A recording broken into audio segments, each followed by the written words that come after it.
This is a killer fly pattern that you won't want to be without. To tie it, we'll start off with some black thread and grab some brassy wire. Here I'm using chartreuse. Insert the wire into your bead, securing it tightly in place and wrapping back towards the bend of your hook. With this complete, we'll reverse our thread's direction and start to build up a transition as we work towards the head of the fly. Doing so by wrapping forward, reversing your thread's direction back almost to the starting point before reversing your direction once again back up towards the head. Repeating this process until you're happy with the results. Once happy, we'll whip finish. Set our thread aside and grab your brassy wire and begin to wrap this forward in close touching spirals. If you have a rotary vise, this makes this process much easier. However, it's not necessary. Continue to wrap your wire forward, working up towards the bead and saving a bit of room for our following steps.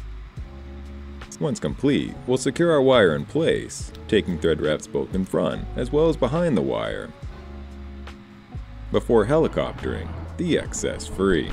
Next, we'll grab some natural colored hairs here. Here I'm using a new blend of Euro dubbing that you can find in the comments below. Strip a few fibers free and create a dubbing noodle. We'll begin to create a small buildup of dubbing just on top of our thread wraps, leaving some room at the head of the fly for a few additional steps.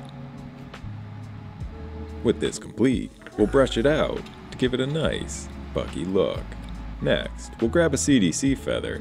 Here I'm using a light dun color. Measure it to be about as long as your wire before securing it tightly in place on the underside of our fly. Secure it tightly by taking thread wraps both in front as well as behind the material to pinch it in place before snipping the excess free.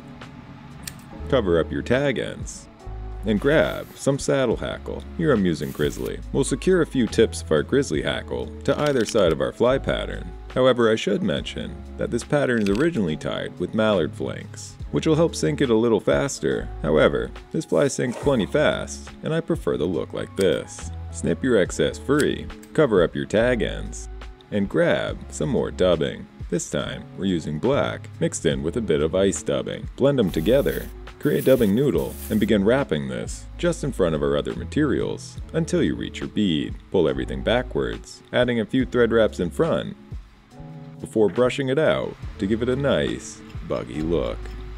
Add some UV resin. Whip finish to hold it all together. Snip your thread free and secure it in place with a UV light. And this is the Sweet Meat Caddis, a pattern that makes an exceptionally good diving or emerging caddis. And while it has a lot going on, it still sinks incredibly quickly, and I would highly suggest giving it a try. Thank you for watching, subscribe for more, and I will see you in the next one.